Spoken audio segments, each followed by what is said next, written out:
Israel தனக்கு எதிராக வந்து ஒரு நாடு கூட இருக்கக்கூடாது அப்படின்ற இதுல வந்து உறுதியா இருக்கு. காசாவை வந்து டெய்லி குண்டு போட்டுக்கிட்டே இருக்கிறாங்க. இது வரைக்கும் 60,000க்கும் மேற்பட்ட மக்களை வந்து கொண்டுட்டாங்க. ஆனா இடையில வந்து ஈரானை தாக்குறது, ஏமனை தாக்குறது, ஈராக்கை தாக்குறது, சிரியாவை தாக்குறது, அவங்களை காப்பாற்றுவது நம்மளுடைய கடமை அப்படின்னு சொல்லி இஸ்ரேலினுடைய தாக்குதலை வந்து அவர்களை வந்து ஆதரிக்கிறாங்க. எல்லைப்புறத்துல இருந்த ஒரு 1000 துருஸ் மக்கள் வந்து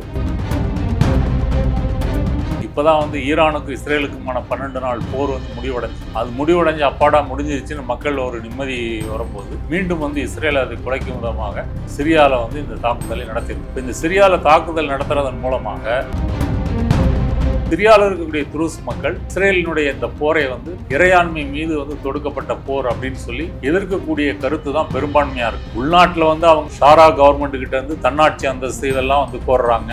மற்ற இணுக்களோட முரண்பாடு பிரச்சனை எல்லாம் இருந்தாலும் இஸ்ரேலினுடைய இந்த தலையீட்டை வந்து அவர்கள் வந்து விரும்பவில்லை. ஏற்கனவே உள்நாட்டு போர், இந்த அலைட்டுகள்னு சொல்லக்கூடிய மக்களை வந்து சண்டை போட்டு அவங்கள கணிசமா கொண்டிருக்கிறாங்க. இப்ப துருஸ் மக்களோட சண்டை, பௌதியின் அவங்களுக்கும் வந்து பிரச்சனை. இப்படி சிரியா முழுவதும் பிரச்சனையா இருக்கிறது வந்து ஷாரா கவர்மெண்ட்டுக்கு ஒரு பெரிய பிரச்சனை. முதல்ல வந்து வடக்கு பகுதியில் தாக்குறாங்க. அதன் பிறகுதான் வந்து தலைநகர் டமாஸ்கஸ்ல இருக்கக்கூடிய பாதுகாப்பு அமைச்சகம், ராணுவ தலைமையகம் அங்கெல்லாம் வந்து குண்டு போடுறாங்க. அதுல ராணுவ வீரர்கள் வந்து கொல்லப்படுறாங்க. செய்தி வாசித்து கொண்டிருந்த இந்த ஆக்சிஸ் ஆஃப் ரெசிஸ்டன்ஸ்ல வந்து இவங்களும் வராங்க. ஏன்னா முன்னாடி இருந்த அசாத் வந்து இந்த ஆக்சிஸ் ஆஃப் ரெசிஸ்டன்ஸ்ல அவரும் ஒரு அங்கம். அவர் வந்து ஈரானுக்கு சப்போர்ட்டு, ஹமாஸுக்கு சப்போர்ட்டு, அப்புறம் வந்து ஹூத்திகளுக்கு சப்போர்ட்டு. நீர்த்திரை நேயர்களுக்கு வணக்கம். இன்று நம்மோடு இணைந்திருப்பவர் இடதுசாரி செயற்பட்டாளர் திரு நாதன் அவர்கள். சார் வணக்கம் சார். வணக்கம் அஜித். நலமா இருக்கீங்களா சார்? நலமா இருக்கேன் சார். ஒரு பக்கம் இஸ்ரேல் பாலஸ்தீன போர் வந்து போயிட்டு இருக்க சூழல்ல சிரியாவுடைய பாதுகாப்பு அமைச்சகம் மற்றும் இராணுவ தலைமையகத்தின் மீது வந்து இஸ்ரேல் வந்து தாக்குதல் நடத்தியிருக்காங்க. இந்த தாக்குதலுடைய பின்னணி என்ன சார்? இஸ்ரேல் வந்து இப்போ சிரியாவில் தாக்குதல் நடத்துறதுக்கு முக்கியமான காரணம் சிரியாவை வந்து மீண்டும் பலவீனப்படுத்தணும். ஏற்கனவே அந்த அசாத்தினுடைய ஆட்சி மாற்றத்துக்கு பிறகு இவங்களுடைய மிலிட்ரி டிப்போ, ஆயுத தளவாடங்களை எல்லாம் அவங்க தாக்கி அழிச்சிருக்கிறாங்க. மீண்டும் ஒரு ஆயுத தளவாடங்கள் பலம் வந்து அங்கே வந்துடக்கூடாது அப்படின்றதுல அவங்க இஸ்ரேல் வந்து உறுதியாக இருக்கு. ஏன் அப்படின்னு சொன்னால், ஈரான்லேருந்து லெபனானில் இருக்கக்கூடிய ஹிஸ்புல்லாவுக்கு ஆயுதங்கள் போகிற வழின்றது ஈராக்கு, அப்புறம் வந்து சிரியாவை கடந்து தான் லெபனானுக்கு போகும். அதனால் இந்த ரூட்டை கட் பண்ணணும் அப்படின்னு சொன்னால் சிரியாவை வந்து தன்னுடைய கண்ட்ரோலில் வச்சுக்கணும் அப்படின்றது இஸ்ரேலினுடைய நோக்கம். அந்த ஆக்சிஸ் ஆஃப் ரெசிஸ்டன்ஸில் வந்து இவங்க எல்லாரும் வராங்க. அசாத்தாக இருக்கட்டும், ஹிஸ்புல்லாவாக இருக்கட்டும், ஹமாஸாக இருக்கட்டும், ஏமன் ஹூத்தியாக இருக்கட்டும், ஈரான் வந்து இவங்களை எல்லாம் வந்து சப்போர்ட் பண்ணுது. அதனால் இந்த கூட்டணியை உடைப்பதற்கு வந்து சிரியாவில் செல்வாக்கு செலுத்துவது அவசியம்.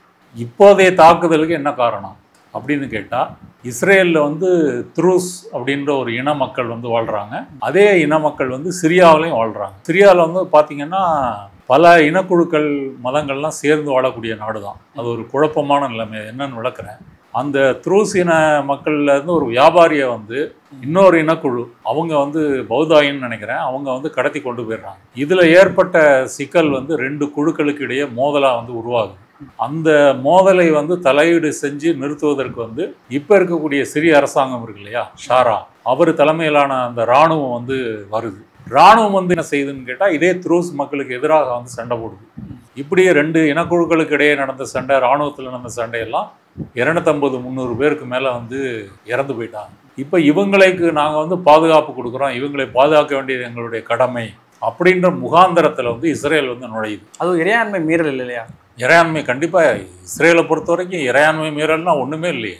காசா மீதான ஆக்கிரமிப்பு தொடங்கியதுலேருந்தே அவங்க ஈரானை தாக்கியிருக்காங்க, ஏமனை தாக்கியிருக்காங்க, சிரியா, ஈராக்கு, லெபனான், அவங்க தாக்காத நாடுகளே இல்லை என்று சொல்லக்கூடிய அளவுக்கு பல தாக்குதல்களை வந்து நடத்தியிருக்கிறாங்க. அதை பற்றிலாம் அவங்க வந்து கவலைப்படலை. இந்த துருஸ் மக்கள் அப்படின்றவங்க யார்? இங்கிலீஷில் வந்து DRUZE அப்படின்னு சொல்கிறாங்க. ட்ரூஸ், தமிழில் த்ரூஸ் அப்படின்னு சொல்கிறோம். இவங்க வந்து ஒரு தனித்துவமான ஒரு இன மத குழு. கிபி 11ஆம் நூற்றாண்டில் வந்து எகிப்தில் தான் இந்த குழு வந்து தோன்றுது. அப்போ வந்து எகிப்தினுடைய ஃபாத்திமிட் காலிஃபா அல் ஹாஹிம் பி அமர் அல்லாஹ் அவர் காலத்தில் தான் இது உருவாகுது. ஆரம்பத்தில் வந்து இது ஷியா பிரிவினுடைய ஒரு கிளையாக வந்து தொடங்குது. பின்னாடி அது ஒரு வேறு மதமாக மாறுது.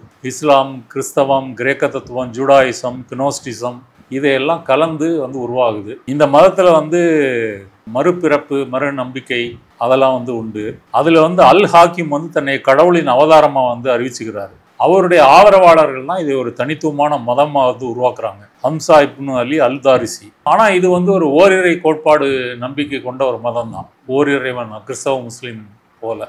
ஆனால் வந்து இவர்கள் வந்து தங்களை வந்து முஸ்லீம்னு அடையாளப்படுத்திக்கிறது இல்லை. இவங்களுக்குன்னு தனித்துவமான மரபுகள் பண்பாடுகள் வந்து உண்டு. இவங்களுக்கு வந்து 7 கட்டளை, மறுபிறப்பு, இது எல்லாத்துலேயுமே வந்து நம்பிக்கை உண்டு. இவர்கள் வந்து இன்னொரு மதத்துக்கு மாறுவதோ மற்ற மதத்திலிருந்து இதற்கு யாரும் வருவதையோ பொதுவாக இவர்கள் வந்து விரும்புவதில்லை.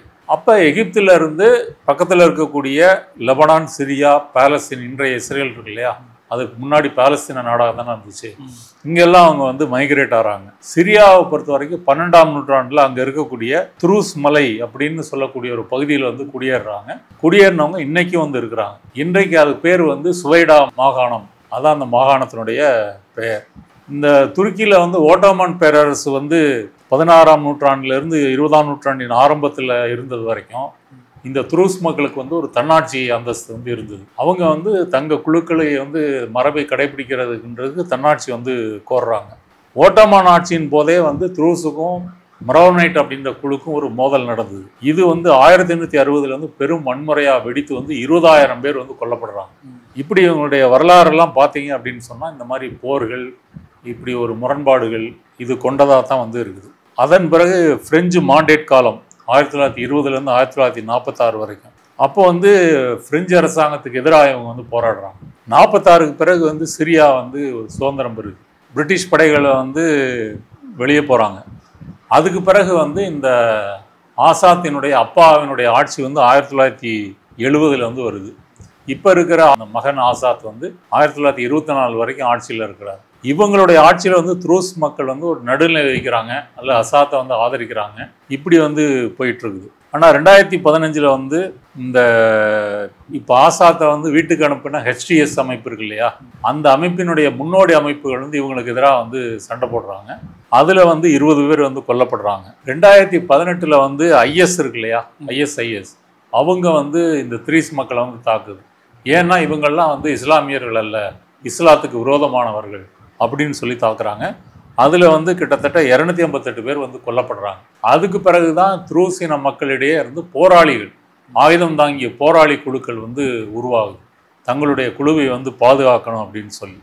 இப்படி இருக்கும்போது 2023 வந்து சிரியா முழுக்க வந்து அசாத்துக்கு எதிராக போராட்டம் நடந்தது போல இந்த துருஸ் மலையிலையும் வந்து போராட்டம் வந்து நடக்குது. அந்த போராட்டத்துக்கு பிறகுதான் ஆட்சி மாற்றம் வந்து வருது. இதுதான் இவங்களுடைய பின்னணி. துருஸ் மக்களே பெரும்பாலும் வந்து இஸ்ரேல் ராணுவத்தில் இருக்கிறதுனால அவங்களுக்கு ஆதரவாகவும் தாக்கு நடத்தப்பட்டதா சொல்லப்படுது. இல்லை, பெரும்பாலும் அவங்க இல்லை.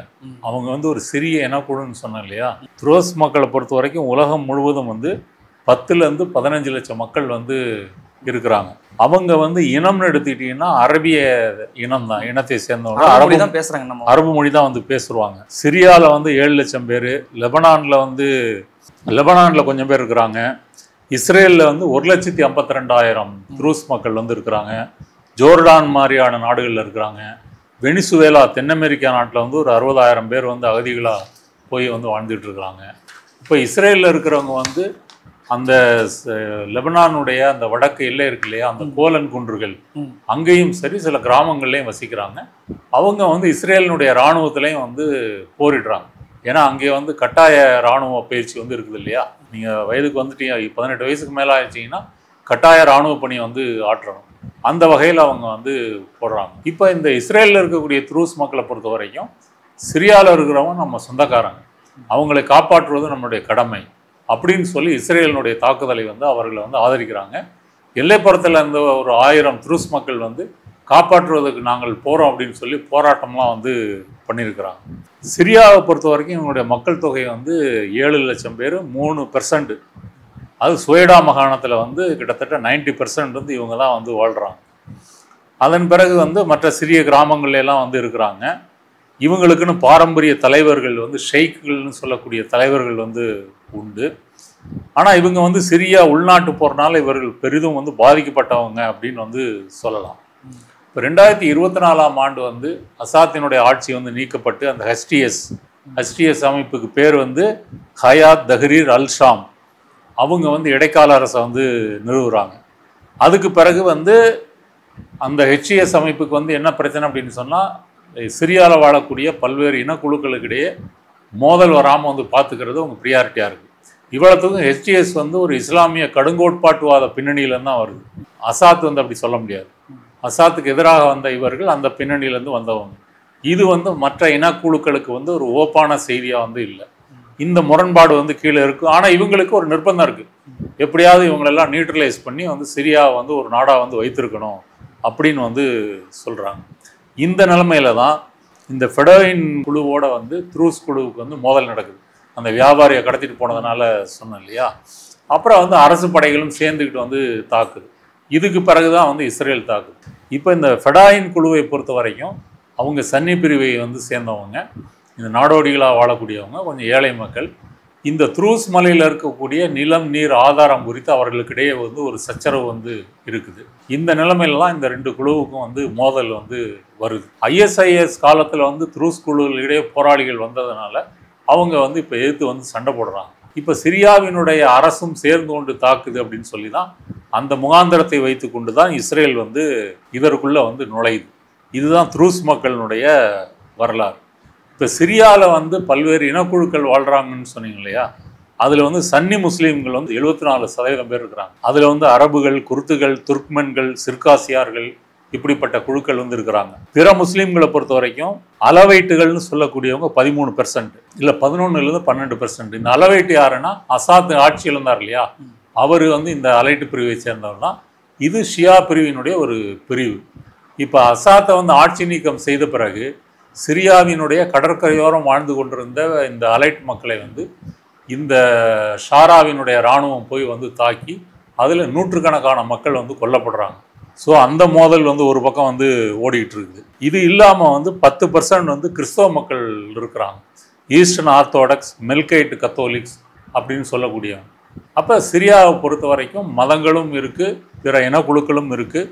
இவங்களுடைய எண்ணிக்கையெல்லாம் வந்து கணிசமான எண்ணிக்கை, மைனாரிட்டியாகவே இருந்தாலும் கணிசமான எண்ணிக்கையாக வந்து இருக்கிறாங்க. பொருளாதாரம்னு எடுத்துக்கிட்டிங்கன்னா சிரியா வந்து ஒரு ஏழை நாடு தான். இந்த உள்நாட்டு போர்னாலையும் சரி, பல பிரச்சனைகள்னால அது வந்து சிரியாவினுடைய நாடு வந்து ஏழைகள் வந்து அதிகம்.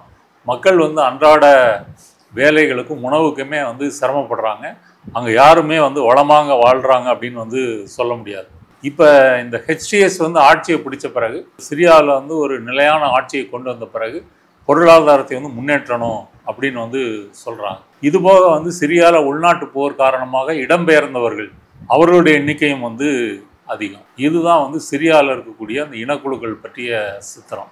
இங்கே இஸ்ரேலில் இருக்கக்கூடிய த்ரூஸ் மக்கள் பொறுத்த வரைக்கும் பெரும்பாலும் விவசாயிகளாக தான் வந்து வாழ்கிறாங்க. சிரியாவில் இருக்கக்கூடிய பொருளாதார சமூக நிலையை விட இஸ்ரேலில் வந்து கொஞ்சம் மேம்பட்டு வந்து இருக்கிறாங்க. இப்போ இவங்களை பொறுத்த வரைக்கும் இஸ்ரேலுக்கு ஆதரவான நிலைப்பாடு உள்ளவர்கள், இராணுவத்தில் வந்து சில பேர் பணியாற்றுகிறார்கள், அரசாங்கத்தில் இருக்கிறாங்க, இப்படிலாம் இருக்குது. விவசாயம் தான் பெரும்பான்மை தொழில்.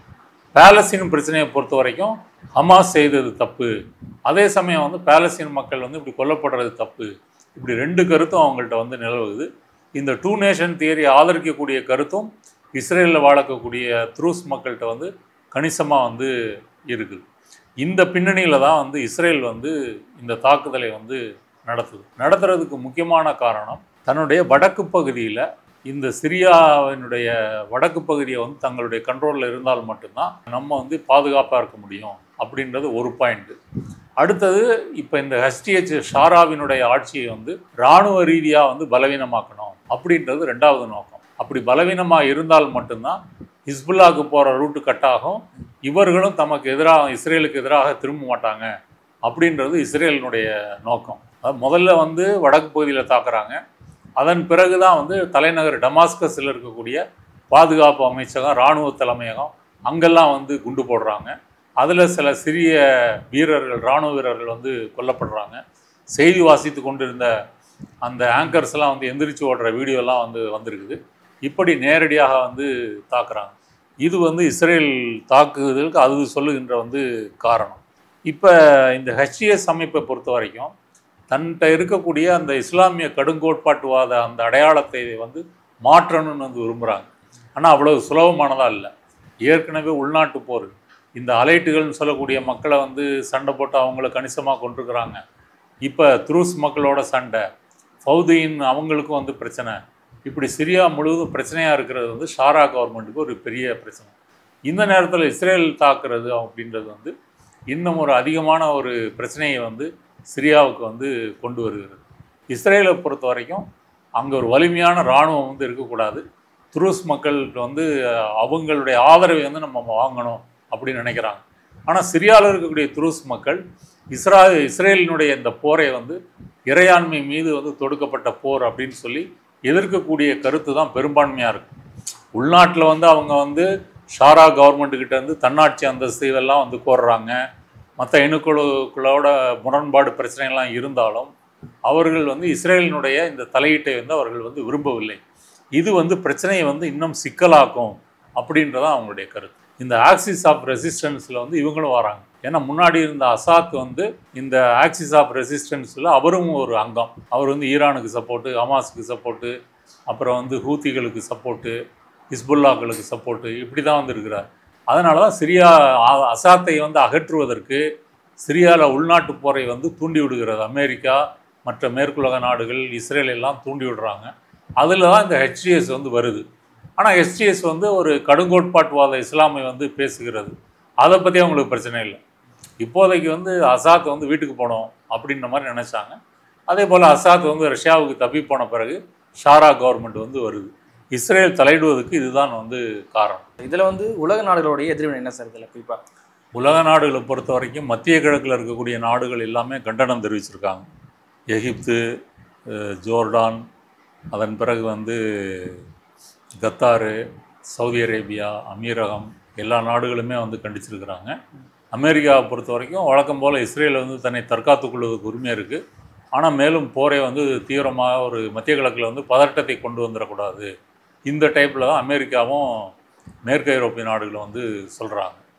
இப்படி தொடர்ந்து இஸ்ரேல் வந்து தொடர்ந்து அத்துமீறிக்கிட்டே இருக்குதே அப்படின்றத பற்றி அவங்க ஸ்ட்ராங்காக வந்து அவங்கள வந்து கண்டிக்கிறதோ நிறுத்துறதோ வந்து இல்லை. இஸ்ரேல் வந்து தனக்கு எதிராக வந்து ஒரு நாடு கூட இருக்கக்கூடாது அப்படின்ற இதில் வந்து உறுதியாக இருக்குது. இந்த 2023 அக்டோபருக்கு பிறகே பார்த்தீங்கன்னா இஸ்ரேலுடைய இராணுவம், விமானப்படை வந்து ஏதோ ஒரு தாக்குதலில் டெய்லி நடந்துக்கிட்டே இருக்குது அப்படின்னு வந்து சொல்லலாம். காசாவை வந்து டெய்லி குண்டு போட்டுக்கிட்டே இருக்கிறாங்க. இது வரைக்கும் 60,000க்கும் மேற்பட்ட மக்களை வந்து கொண்டுட்டாங்க. ஆனால் இடையில வந்து ஈரானை தாக்குறது, ஏமனை தாக்குறது, ஈராக்கை தாக்குறது, சிரியாவை தாக்குறது, லெபனானை தாக்குறது, இந்த வேலைகளையும் அவங்க வந்து தொடர்ந்து செஞ்சிட்ருக்கிறாங்க. இது வந்து மத்திய கிழக்கில் வந்து மேலும் பதட்டத்தை தான் கொண்டு வரும். இப்போ தான் வந்து ஈரானுக்கும் இஸ்ரேலுக்குமான 12 நாள் போர் வந்து முடிவடைஞ்சிது. அது முடிவடைஞ்சு அப்பாடா முடிஞ்சிருச்சுன்னு மக்கள் ஒரு நிம்மதி வரும்போது மீண்டும் வந்து இஸ்ரேல் அதை குலைக்கும் விதமாக சிரியாவில் வந்து இந்த தாக்குதலை நடத்திருக்கு. இப்போ இந்த சிரியாவில் தாக்குதல் நடத்துறதன் மூலமாக அங்கே வந்து என்ன பிரச்சனை எல்லாம் முடிஞ்சிருமா அப்படின்னா முடியாது. இந்த இனக்குழுக்களுக்கு இடையே வந்து இன்னும் மோதலும் சண்டையும் வந்து அதிகம் வரும். இப்போ துருஸ் மக்களை பார்த்து மற்ற இனக்குழு மக்கள் என்ன சொல்லுவாங்க? நீங்கள் வந்து இஸ்ரேலினுடைய கைக்கூலி, உங்களுக்காக தான் இஸ்ரேல் வந்து இங்கே வந்து குண்டு போடுது அப்படின்னு சொல்லுவாங்க. அது இவங்களுக்கு பிரச்சனை. இப்படி வந்து அங்கே இருக்கக்கூடிய இனக்குழுக்கள் ஒன்றை ஒன்று மோதிக்கொண்டு ஒரு உள்நாட்டு போர் வந்து தொடர்ந்து நடப்பதற்கான ஒரு வழிவகையை வந்து இஸ்ரேல் வந்து செய்திருக்கிறது அப்படின்றதான் வந்து உண்மை. இது ஒரு அபாயகரமானது. மேலும் மேலும் வந்து சிரியா ஏற்கனவே உள்நாட்டு போரால் பாதிக்கப்பட்டு ஒரு கழிக்கப்படும் நாடாக வந்து இருக்குது. அந்த நாட்டை வந்து மேலும் முரண்பாடுகளுக்கிடையே வந்து மூழ்கடிப்பது என்பது அவங்களுக்கு மேலும் பெரும் நாசத்தையும் ஒரு தீங்கையும் தான் கொண்டு வரும் அப்படின்றது தான். இப்போ மத்திய கிழக்கில் இருக்கக்கூடிய அரபு நாடுகள்லாம் அதை வந்து ஒரு வாயளவில் கண்டிக்கிறாங்களே தவிர இஸ்ரேலினுடைய இந்த அத்துமீறலை வந்து நிறுத்தக்கூடிய அளவுக்கு அவர்கள் கூட்டணியாகவோ ஒரு பலம் வாய்ந்த ஒரு எதிர்வினை ஆற்றுவதோ அவர்களால் வந்து முடியவில்லை. அது ஈரான் தாக்குதலாக இருக்கட்டும், எந்த தாக்குதலாக இருந்தாலும் அப்படி அந்த அளவு தான் அவங்களால வந்து செய்ய முடியுது. அதற்கு மேலே அவர்களுக்கிடையே செய்வதற்கு வந்து ஒரு ஒற்றுமையோ ஒத்துழைப்போ வந்து இல்லை. ஐநா சபையும் வழக்கம் போல் வந்து இந்த மாதிரி வந்து தாக்குதல் வந்து செய்யக்கூடாது, நிறுத்தணும் அப்படின்னு ஒரு சடங்கு சம்பிரதாயம் போல் ஒரு அறிக்கை வெளியிட்டிருக்கதே தவிர ஐநா சபையும் வந்து தலையிட்டு செய்வதற்கு ஒன்றும் ஒரு திராணியற்றதாக வந்து இருக்குது. இதுதான் உலக நாடுகளுடைய எதிர்வினையினுடைய லட்சணம். ஓகே சார், எவ்வளோ நேரம் எங்கள் நிகழ்வில் கலந்து கொண்டு பல்வேறு கருத்துக்களை பயந்தமைக்கு நன்றி சார். நன்றி.